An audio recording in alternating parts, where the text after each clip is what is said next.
What is up, everybody? It's another episode of the Chris Renne Show. I was trying to record this about an hour ago, but of all days, they chose to start doing construction near my studio. Regardless, we're here. We're getting rolling. Last week was tight. Participated in the Great American Challenge. Watched the UFC 230. Did some philanthropical events and ate double wells while out here in the bar, my favorite bar on campus.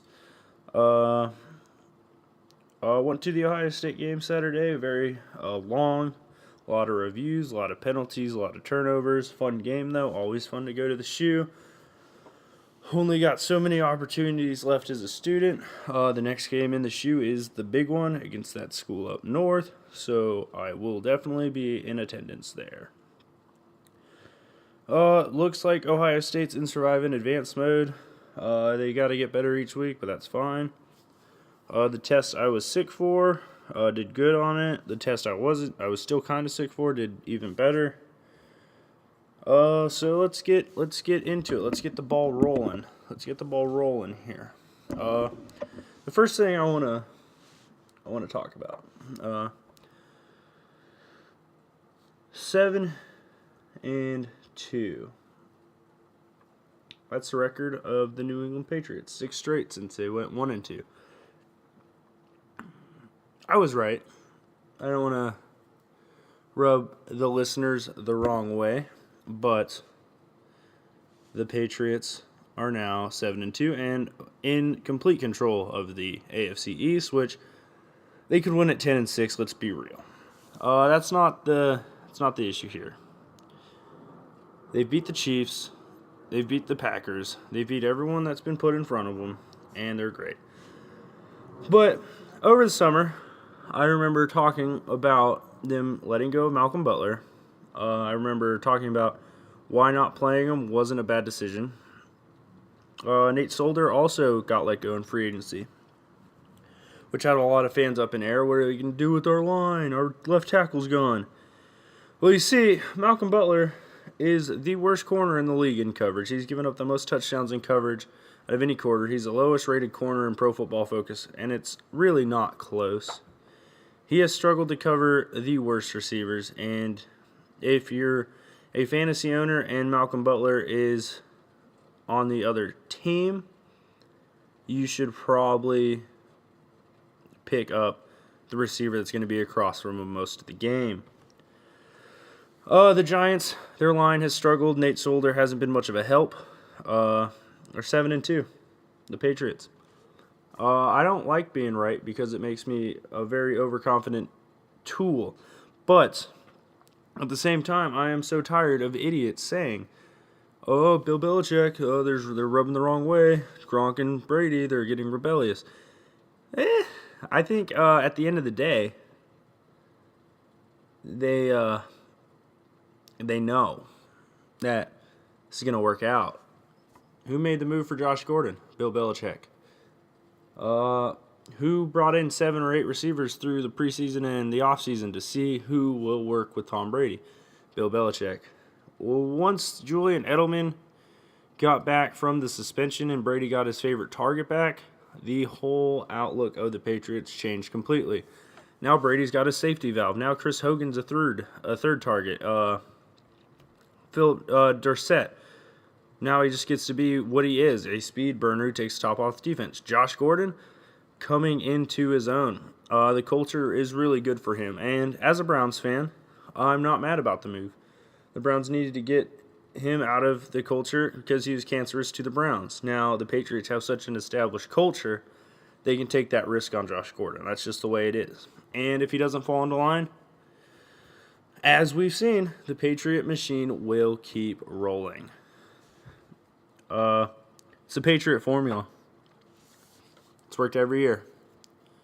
Listening to Colin Cowherd before the show, he said, if I put on the tape of the Randy Moss, Wes Welker era of the Patriots, it would look exactly the same as what I'm seeing now. And that's true. I mean, looking back on it, Tom Brady is a little bit more reliant on the running backs. He's less aggressive downfield, but that's just taking what the defense gives him, and that's what Tom Brady does better than everyone. Aaron Rodgers, most talented quarterback of all time. I'm just going to say it. I'm going to put it right out there. The way he moves, the way he throws on the run, the way he throws in the pocket, his level of accuracy is unheard of. But he's not the greatest of all time. I wouldn't put Aaron Rodgers in my top 5 greatest quarterbacks of all time yet. My top 5 right now is Tom Brady, Peyton Manning, Dan Marino, Joe Montana, and then it's between Drew Brees right now. Just recency bias probably saying that. Yeah, I'm going to go with Drew Brees as my 5th. Just his statistics, he's a statistical monster. He puts it up. He's won a Super Bowl. He's done it. Oh, Brett Favre. He might be number 5 also. Brett Favre was the Aaron Rodgers before Aaron Rodgers. Different attitude. Same type of player.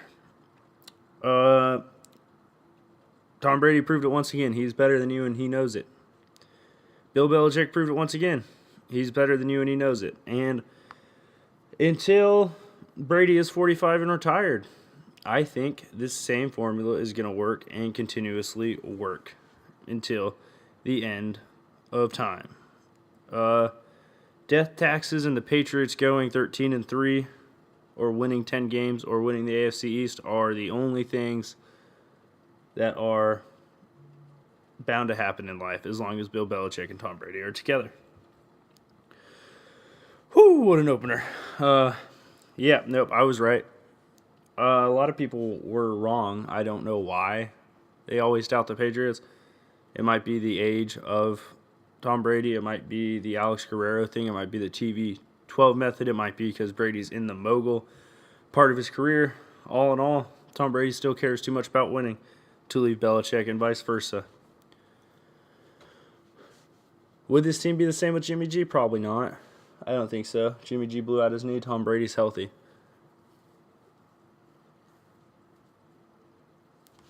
I really do enjoy watching the Patriots play.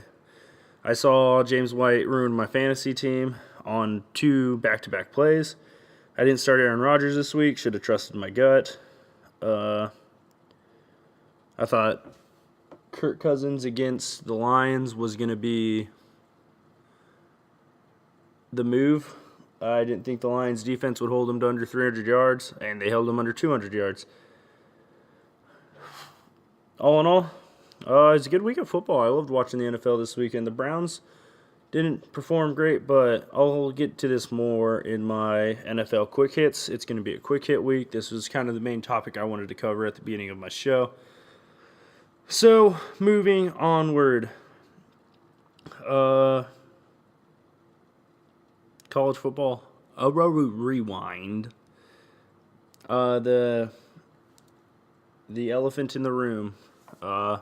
Big Al, Alabama, 29-0 over LSU.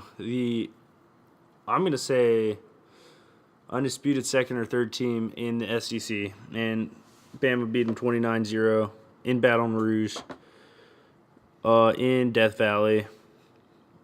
And it was never close. The defense absolutely, in search for better terms, molested LSU's offense. They couldn't run the ball. They couldn't throw the ball. They couldn't get receivers open. They couldn't get the running game started. It was a disaster. That's why they scored 0 points. Tua Tagovailoa locked up the Heisman if he stays healthy and finishes out the season. It's crazy to think Clemson put up 77 points, and I'm still going with Bama separated itself from the pack even further. They're by far the most disciplined team in football, and that's where you see the difference between them, Clemson, Ohio State, Notre Dame, Michigan, and all that. There's a lot of mistakes in these teams. Going through it, I'll just go through the quick hits. I could find something wrong. Ohio State, no consistency, none. Clemson hasn't really played anybody since Trevor Lawrence became the starter. Let's move through. Michigan, offense, extremely inconsistent. Defense, unbelievable. Offense, completely inconsistent. Beat a fallen apart Penn State team at home. Big win.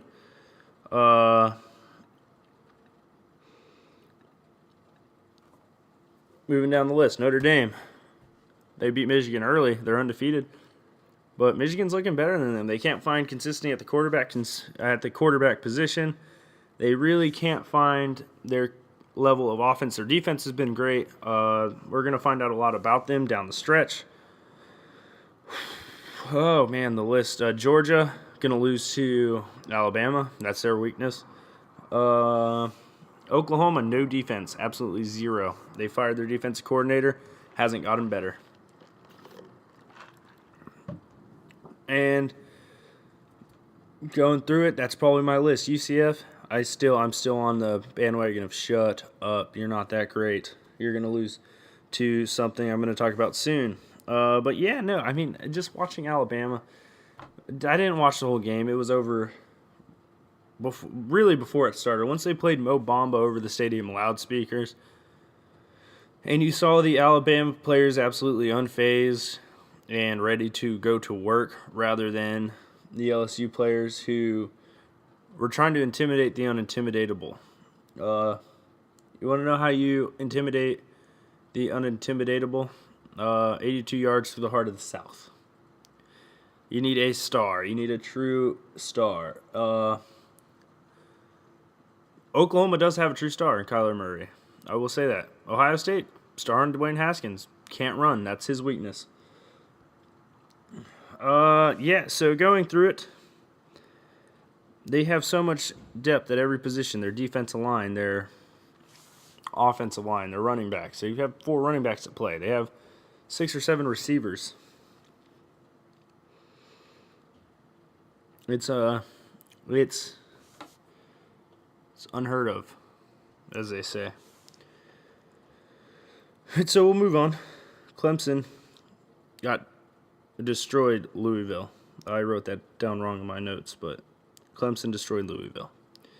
I don't know if they finished with 77, but last time I saw before anything happened, they had 77 points. Playing their best ball at the moment, absolutely. Travis Etienne's been a star all year. If Tua wasn't so good and there weren't so many good quarterbacks this year like Will Grier, Kyler Murray, Etienne would probably be in the Heisman category. Their defense is back to being Clemson after the scare against Syracuse. I haven't watched much of Clemson this year. I know they struggled early on. Kelly Bryant announced his transfer. They struggled right out of the gate with Trevor Lawrence and then his injury and then playing almost 2 games with a backup quarterback. Trevor Lawrence is coming into his own, and he has a workhorse to lean on and a back who's also really good out of the backfield as a receiver in Etienne.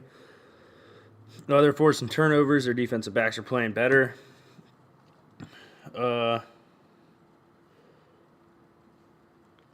It's been a fun way. They've been good. I think right now it's looking like in Alabama versus either Clemson championship. I think that's the options right now. I think Lawrence has what it takes to beat a Michigan defense. If Michigan's the team that gets there, I think their running game is good enough to beat them. But, no one's done it against Michigan this year. Michigan's been unheard of, except the Notre Dame game. That's it. And that was the first game of the season. I think Clemson is the second best team, and I think there's another big gap between them and Notre Dame and Michigan. I think they're more athletic in their front sevens. Michigan's front seven's unbelievable on defense, but I do think Clemson has that experience in the big moments. I don't think Jim Harbaugh can win big games. He never has. He's never been able to.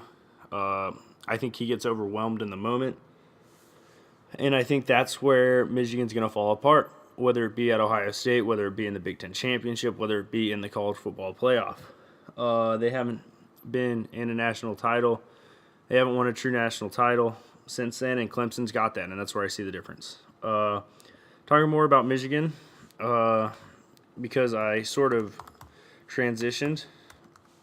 They are on their revenge tour, and they're looking really good. I can't really deny it. in all honesty, Penn State gave up.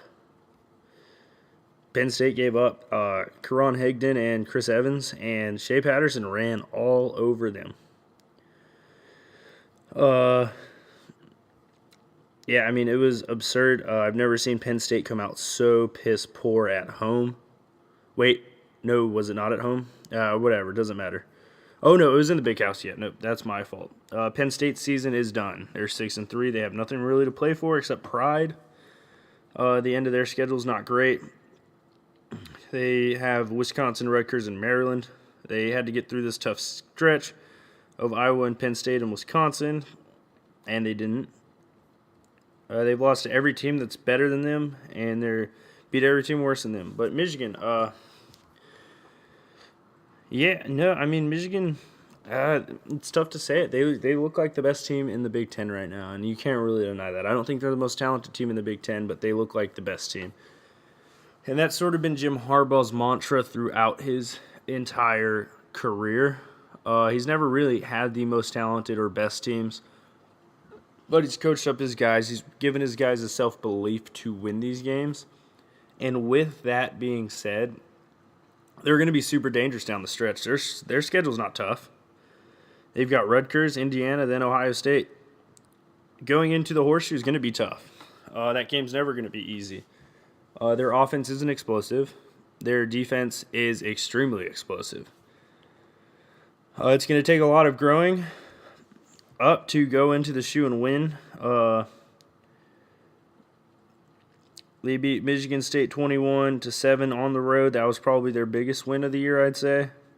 Wisconsin hasn't been anything we've thought of, and their real, true road game tests, they lost to Notre Dame.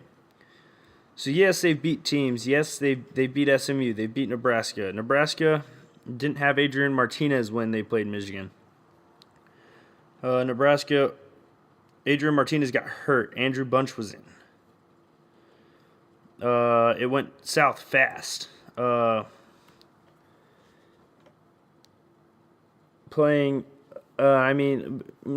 grown up a lot. Scott Frost has found his way. That's not really a game you can compare. It was also at the Big House with a true freshman starter and a backup playing most of the game.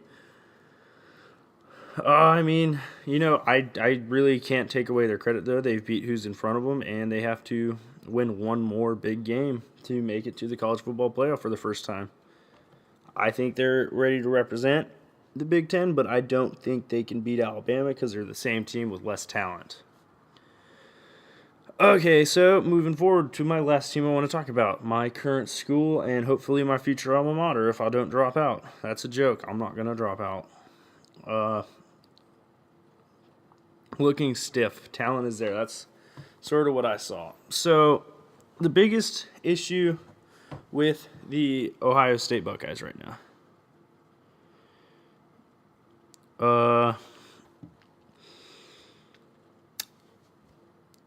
I don't think there's where to start. I think the schemes, I'm not even sure those are the problem. I think there's been times where players have been in the right place. They just haven't made the plays. Tackling's a basic skill, but at any football player at the level Ohio State is should know. And Brendan White came in and showed that there are people on Ohio State that can tackle and aren't scared to make plays. I think he should play a lot more. The linebackers, Tough Borland's slow. He had an Achilles tendon surgery. I think that might be part of it. Pete Werner's too small to play in the box, and he's too slow to play outside and defend him. He's not Deron Lee. He's not Jerome Baker. He's not those guys. He's not that type of athlete. It's an expectation the coaches have of him that he doesn't deserve. He should either move to safety and cut down probably 10, 15 pounds, or put on 50 more pounds and move into more of a Mike linebacker, central linebacker type of role. Baron Browning looks scared of contact, and you don't want that from a linebacker. He can't tackle. He gets shook in space left and right. Tough Borland can't tackle in space. The linebackers are struggling in space. I don't think it's lack of skill. I don't think it's lack of technique. I think it's a lack of will and want to. There's no pride in the defense right now. Kendall Sheffield can't make a play on the ball. Damon Arnett can't make a play on the ball. The safeties get lost in coverage way too often. Yes, they're young. That's not the issue. The issue is the will it takes to be great in college football doesn't come on Saturdays. It didn't come from how fast you are. It didn't come from how strong you are. Brandon White was the lowest rated recruit of the people in the safety rotation. And he has by far been the nicest DB to watch this year when he's been in the game. He's done his job. He's studied the film. He's been great in his moments. 13 tackles this weekend. Graded out as a champion. Tough Borland graded out of a champion, so I don't know what that means. I don't want to say this season is over because Ohio State has the talent to do it. The DBs are good. The defensive line is strong. The defensive line can't make every play at the line of scrimmage. It's just not going to happen. The linebackers need to fill. The linebackers need to scrape more aggressively. The linebackers need to tackle in space. The safeties can't be scared to come down. Jeffrey Okudah is looking like a freshman. Jeffrey Okudah is not tackling in space. Kendall Sheffield's aggressive, can't tackle. Damon Arnett can tackle but can't cover.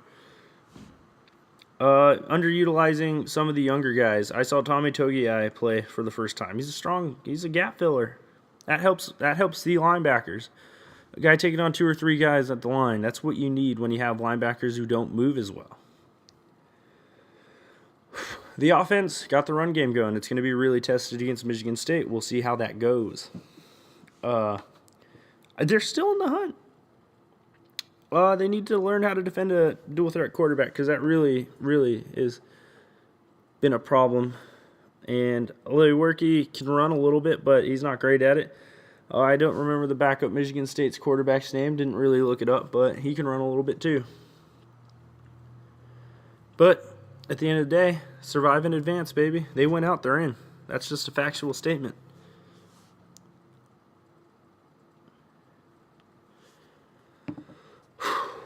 Oklahoma. Offense, nothing like it. It's beautiful. I love every second of it. Their defense, terrible. But their offense can beat Bama. Their defense can get throttled by Tua. There's no in between there. They're either going to beat Bama 59-53 or lose 53-6. That's all I got on Oklahoma. Okay, so moving forward, last college football topic I want to talk about. So if the college football playoff doesn't expand to 8 teams, and the group of 5 has no true shot of making it unless they're the 8th team getting in.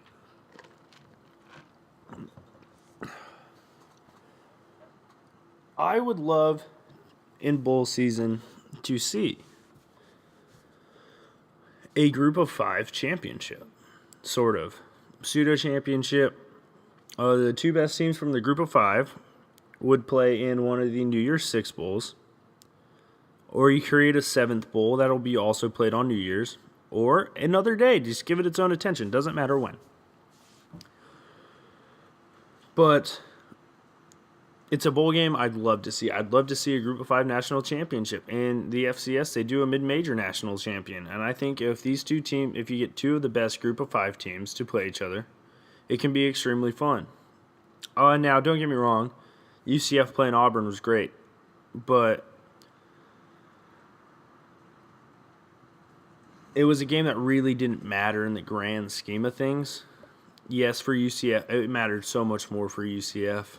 It mattered so much more. The only way Auburn would have wanted to win that game is if it was easy.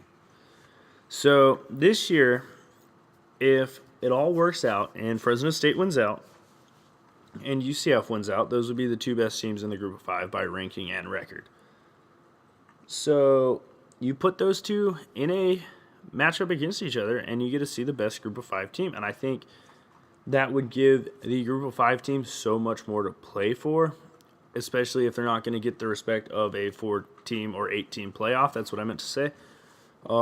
They've got no shot at getting into the 4-team playoff. The committee said it when they ranked them below Ohio State the first week of it. UCF was undefeated. They got ranked like 12th. That just shows you where they stand and where the committee sees group of 5 teams. Mackenzie Milton's a great player. I couldn't name a Fresno State player besides Marcus Boyer because I played with him. But I could tell you the one game of Fresno State I watched, it was on like a Thursday or a Friday. That team was good. That team was really good. I don't even know if it was a rerun of the game. I just remember turning it on and watching it. They are a complete team, especially for a group of 5 team. They remind me of the Derek Carr Fresno State teams. They remind me of the Kellen Moore Boise State teams. And it's complete. And I think they're better than UCF. And they have 1 loss. So there's that. And I think it would be an awesome, fun experience. And I think playing for a national championship of sorts would be extremely fun for these guys. The group of 5 national champion would be a cool thing to call yourself. It's not the national champion, but it's an award you can give a team that's earned it throughout the year, and I think it'd be super fun. Also, lastly on this, UCF's overrated. If they make the playoffs and have to play Bama first game, they're losing by 50. Point blank, period. Next. All right, let's plug some stuff. All right, shout out to Freight Saver. Small parcel, big parcel, full truckload, less than truckload, air freight, expedited shipping.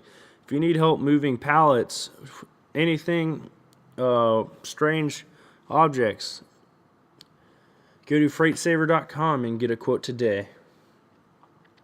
The next one. Oh, yeah, the MS Society. I and my fraternity, our philanthropy is for fighting multiple sclerosis. It's an insufferable disease that happens to many people, and many people know someone dealing with MS. It's rare, but it's not rare enough to where it doesn't need to be helped to be cured. And people suffering it, it can be lifelong. It lasts for years. There's nerve damage that disrupts communication between the brain and the body. MS is rough. It's extremely tough to live with. The National Multiple Sclerosis Society is the philanthropy my fraternity's national organization has partnered with. And if you're looking for a cause to donate to, donating to the MS Society would be extremely helpful to anyone suffering from MS.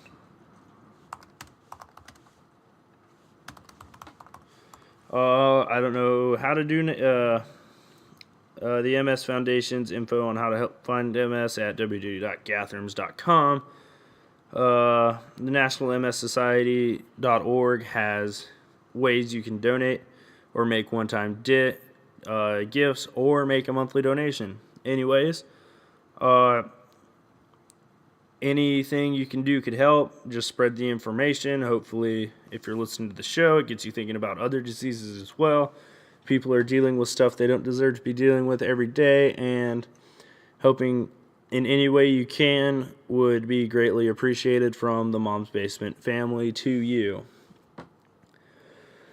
All right, back to sports. NFL quick hits. Let's get to it. Number 1. The Cowboys are not done mathematically, but Dallas is falling apart. Do we fire the coach? Do we not? Is Dak our franchise quarterback or not? Well, why is Jerry Jones still in charge? I had a lot of good questions. Dak, to me, is not a franchise quarterback. Dak's a great guy. I love everything about Dak. He's been through a lot in his life, but being through a lot and having good leadership qualities doesn't make you an NFL quarterback. Dak is limited in the pocket. Dak is limited with downfield accuracy, and if the first or second read isn't there, he usually has some trouble going through his progressions. The offensive line's been struggling. They fired their offensive line coach, and they got beat by a Titans team that hasn't really been great this year. Marcus Mariota played a hell of a game, but I think that's more on the Dallas Cowboys' lack of defensive acumen. The defense hasn't been great. Sean Lee looked old. The defensive line really can't get any pressure on the quarterback. And their DBs aren't the worst, but once you're not getting pressure and once the linebackers aren't making plays, it really makes it challenging for defensive backs. The division race is not over. It's really close. I think the Redskins are in the lead at 5-3. The Eagles are 4-4, 5-4.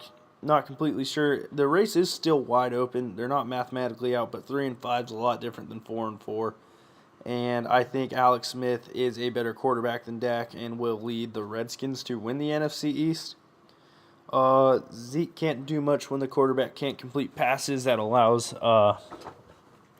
for opposing teams to load the box and stop Zeke and prioritize Zeke. And that is hurting my other fantasy team, which I have Zeke on. All in all, the Cowboys falling apart. Looking like another 8-8 year. Jason Garrett, good coach, not a great coach. You can tell this roster is getting a little older, a little different, a little disintegrated. They're not really special at anything anymore. The strength that was the O-line isn't really a strength right now. It's actually probably their most notable weakness. There's no continuity.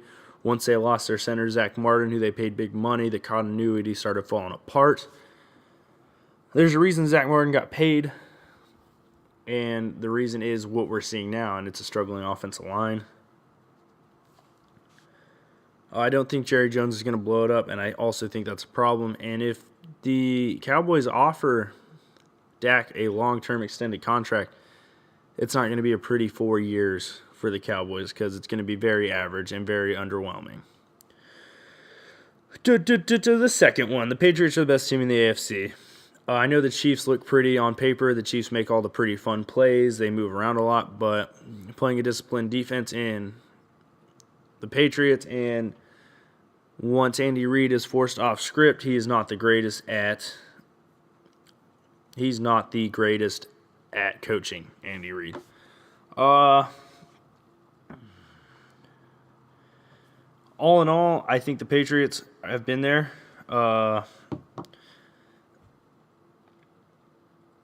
They've done that. I think Bill Belichick owns Andy Reid. He has since they beat him in the Super Bowl.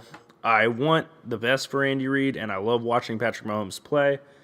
Even though the Browns lost, it was a joy watching that offense work and seeing what an offense with player movement and modern schemes looks like. Todd Haley didn't have the talent he had in Pittsburgh, and running the offense when you have Antonio Brown and Le'Veon Bell is a lot different than running the offense when you have Rashard Higgins and a rookie running back. Shout out to Freddie Kitchen, though, for utilizing Duke Johnson in a way that he should have been utilized all year. And shout out to Nick Chubb for being the best player the Browns have had in like 4 years. Since Josh Gordon came to partay. The Patriots are going to win the AFC Championship this year. Will they win the Super Bowl? No, because I think the Saints and the Rams are better football teams. God, watching Patrick Mahomes versus Drew Brees or Jared Goff would be sexy on TV, though, in the Super Bowl. I'd take Goff or Brees over Mahomes. I think they've played in higher pressure situations. Goff played for his career, and Drew Brees has played in a Super Bowl and plenty of playoff games. Mahomes has not. NFL quick hit number 3. Rodgers is great, has zero help, not a top 5 quarterback in my opinion of all time. Definitely the second best in the league right now, but you could tell by his demeanor on the sideline, you could tell by the way he's carrying himself that he's not happy. When Devontae Adams is your best receiver, he's historically number 2. Randall Cobb has degressed his whole entire career. The trading of Ty Montgomery, a decent target out of the backfield. The inconsistencies of Geronimo Allison and the other receivers in the receiving core has really rubbed Aaron Rodgers the wrong way. I think if Rodgers was in a better situation with a coach he enjoyed taking coaching from, there's been trouble with that the last 3 or 4 years. Mike McCarthy seems to not know what he's doing. It all seems to be put on the shoulders of Rodgers' talent, which is not how you win. You use his talent. You use the system to utilize his talent, and that's what the Patriots do so well with Brady. All in all, he's great, has zero help, and I think the Vikings and Bears are going to win the division. I couldn't tell you which one right now. Kirk Cousins has been too inconsistent, and so is the defense. The Bears' defense has been consistent, but I'd take Kirk Cousins over Trubisky. Cam Newton, been the most fun player to watch this whole season. He's throwing the ball accurately. He's running the ball well. He's playing exactly as you'd want Cam Newton to play. Norv Turner is getting the best out of Cam Newton. He's getting the best out of the weapons. Curtis Samuel was completely utilized by the Panthers, and the Panthers are looking like a surefire wild card or division winner if the Saints slip up. I think the Panthers will win 11 games. They have an easier schedule down the stretch than the Saints. So I think that is a very hotly contested divisional race still. I was honestly surprised they had only lost 2 games. They've been playing extremely well.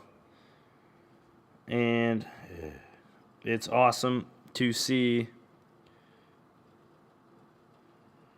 It's awesome to see Cam Newton playing back to his MVP level. I'm a critical person to Cam Newton. I think he's one of the most talented players in the league, and seeing him struggle with inconsistency and lack of caring through the last couple of years has really been a daunting task to watch. One of my biggest pet peeves is when people waste their talents. And it was my biggest issue with Josh Gordon and why I was okay with the Browns getting rid of him. Cam Newton is great.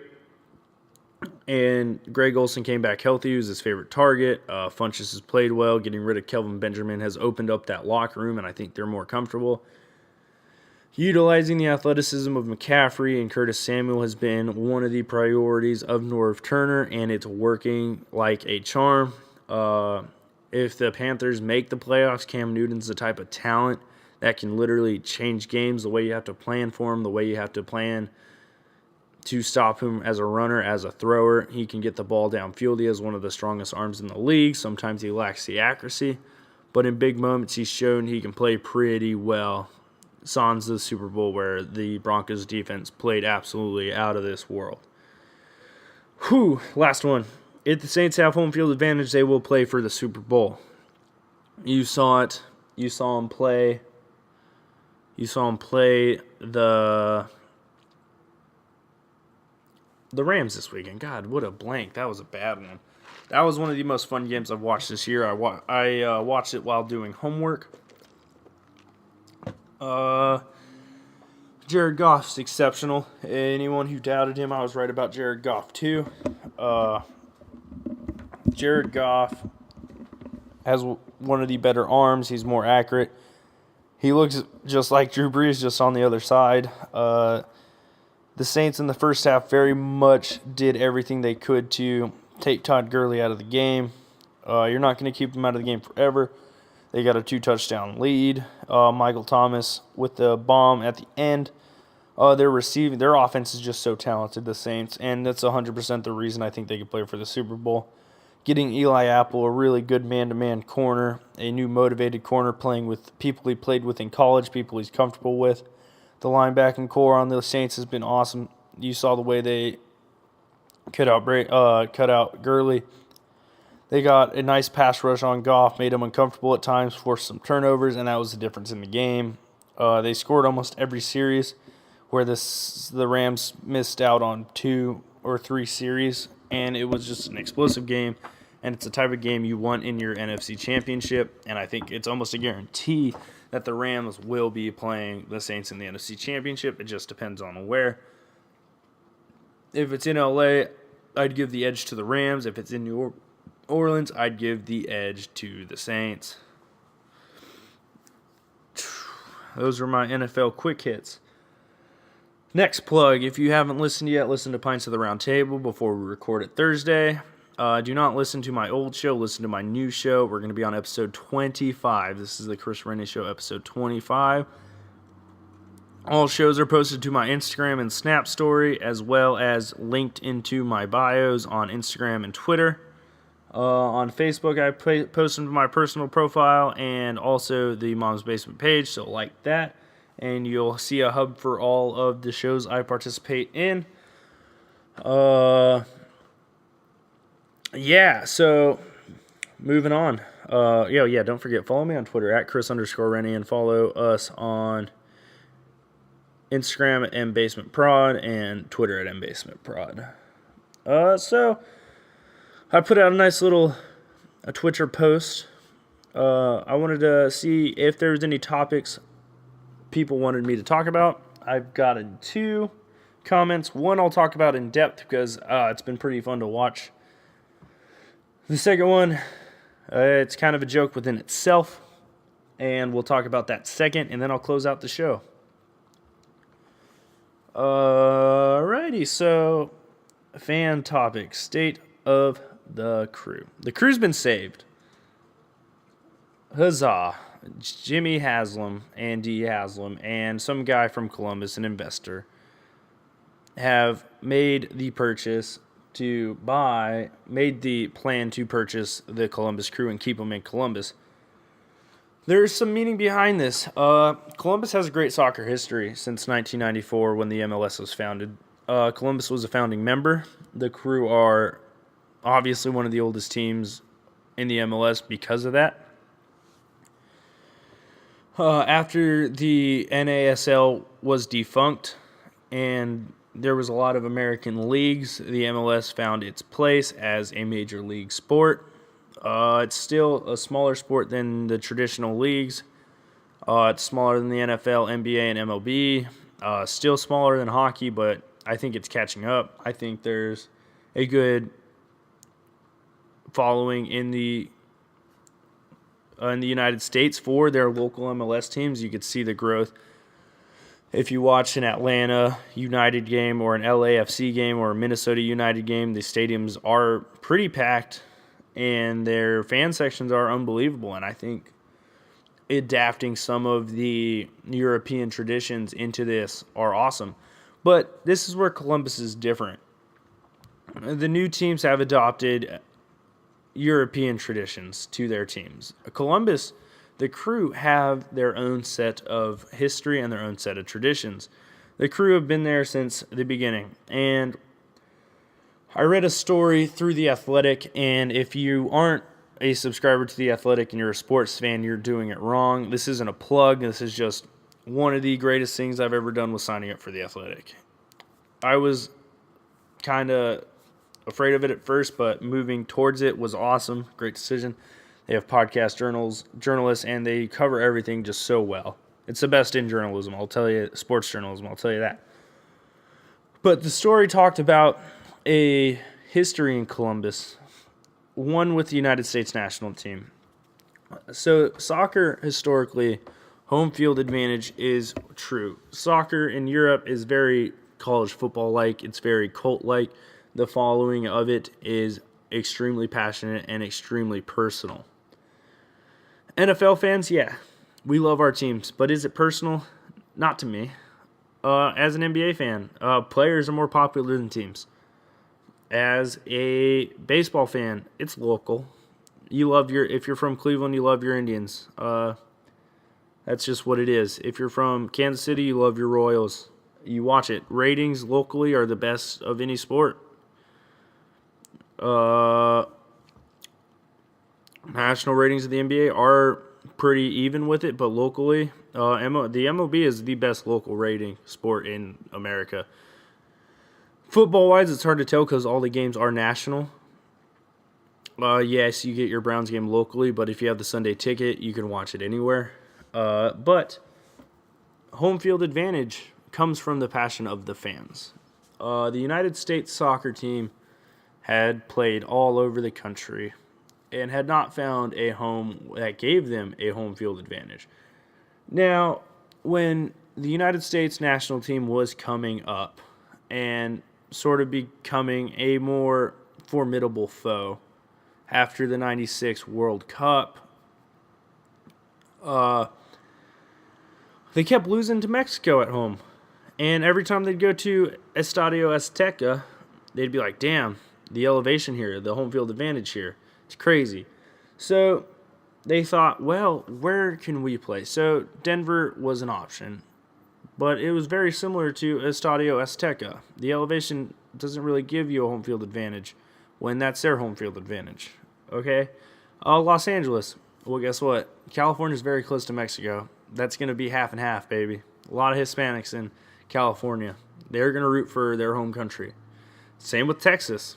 Plus, Atlanta, Georgia, easy to get to. Dallas, easy to get to. High Hispanic population. Seattle. You'd think, right? It's sort of become our new hub because of the passion for it and the way the Seahawks Stadium is. But there's one special place in Columbus, Ohio. MAPFRE Stadium. It holds 19,000 people, not the biggest stadium, but it's easy to sell out when you have a U.S. national team game there against Mexico. Columbus Airport is not a hub, hard to get to. Takes a lot to get there. When I go home to California, it usually takes me stopping in Minneapolis, Chicago, Atlanta, and switching over to a smaller plane and going to Columbus. So there's that advantage. The weather. It gets cold, and it's a different type of cold in Columbus. It's not Cleveland cold, but it's still a gross cold. It's a wet cold. It's not a snowy, hard snow. You could stay fast on that, but you're uncomfortable when it's a wet, icy, gross snow. And that's Columbus. The American soccer following in Columbus is unbelievable, and this led to the tradition of Dos a Cero. For quite a bit of time, there was qualifying, and the United States had to beat Mexico, or else it would be a real struggle to qualify for World Cups. So they came home to Columbus, one of the top 10 fastest growing cities in the United States now. Not because of the soccer team, but that's just a fact. I read it in Forbes. I'm informed. It's a lot of fun. The Dos a Cero, the one that they won 3 or 4 straight games in Columbus, it became a home to the United States men's national team when they needed a win. And when they played Mexico, they won 2-0. Dos a Cero. The final one that was notable where they won 2-0 and kept the Dos a Cero tradition going. Clint Dempsey missed a penalty, not on purpose, but after he missed it, he winked to the crowd because the tradition of Dos a Cero lived. So it's important the crew got saved, and the state of the crew is pretty solid right now. With new ownership, Haslam has really ran the Browns into the ground, but Columbus has been a constant in the MLS. It's been a consistent franchise, and it's always found the right coach, so if he keeps his hands off it, the crew will be fine. And in the playoffs, they're in the playoffs. So I will talk about that. On Thursday, I mentioned I drank quite a bit of double wells. I drank 8. Number 1, the love of my life, told me she had a boyfriend. Tough. It's okay, though. Moved on. Sports talk, baby. Doing what I love. So instead of drinking 4 double wells, I drank 6. And then I was like, we need 2 more, and then I'll close out. So that's what I did.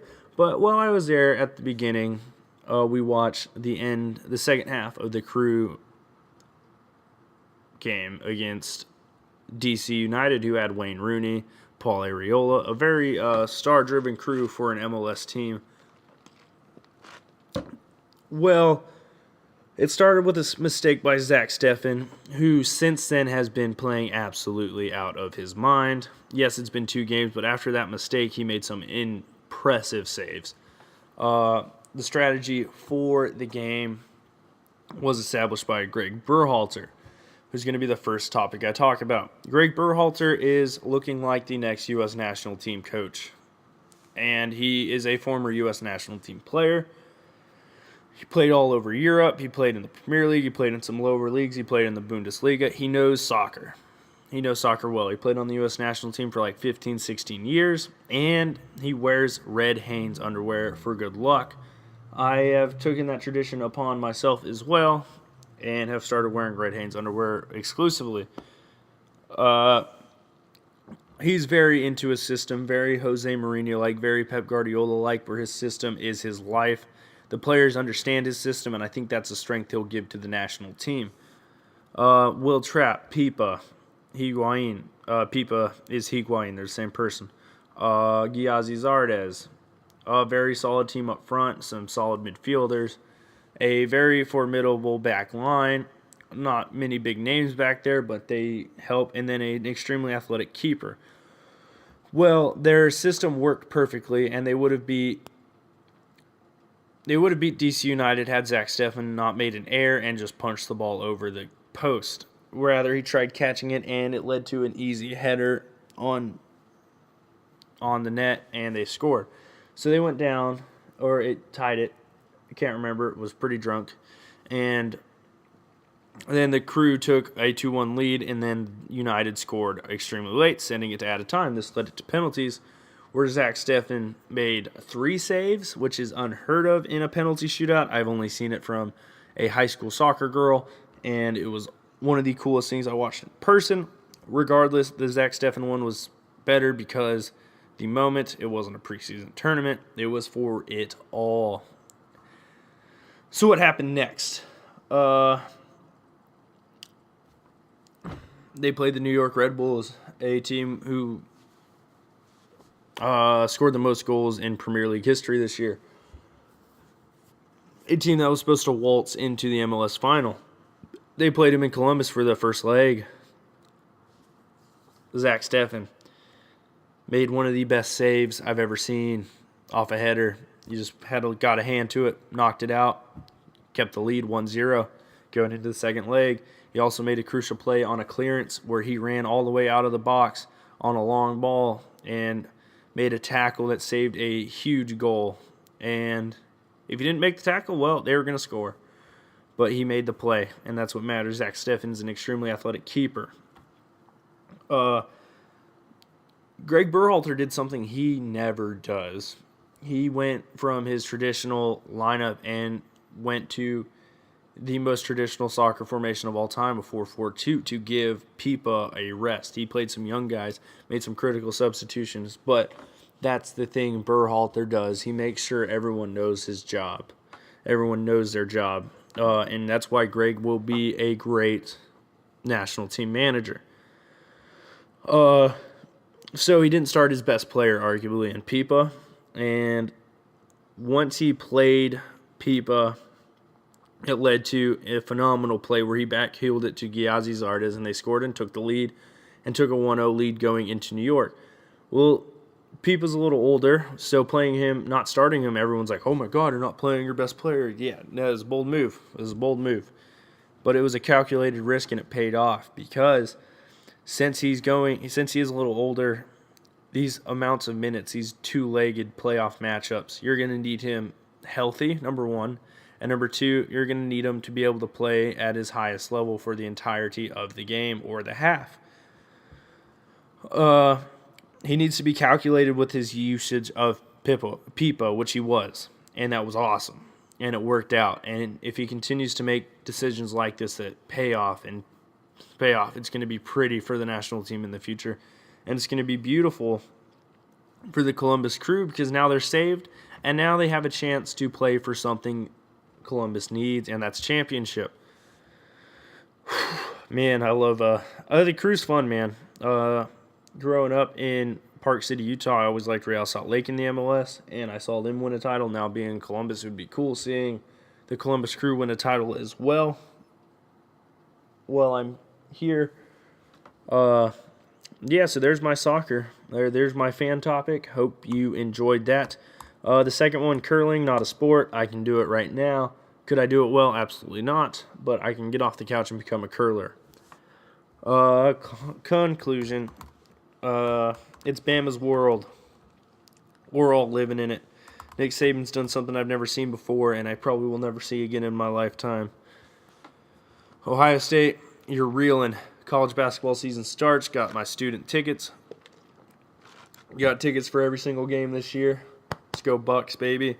Tune into this show. If you have any comments, questions, or concerns, you guys know where to find me on Twitter. I gave it to you, but I'll give it to you again at Chris_Renne, at mbasementprod. Regardless, those are pretty much the two places to reach me. This show will be posted today at around 3 to 3:30. Hope you enjoyed once again. Listen to Pints at the Round Table after we record it Thursday. And go like and rate us on iTunes. And make sure it's a good rating. My sister rated me 1 star. That kind of hurt my feelings. I feel like I put on a pretty good show. I feel like I'll try to be as knowledgeable as I can. And sometimes I say and I'm sorry. I need to think. But all in all, thanks for listening once again. This is your host one more time, Chris Renne, and I am closing out episode 25. And also, go vote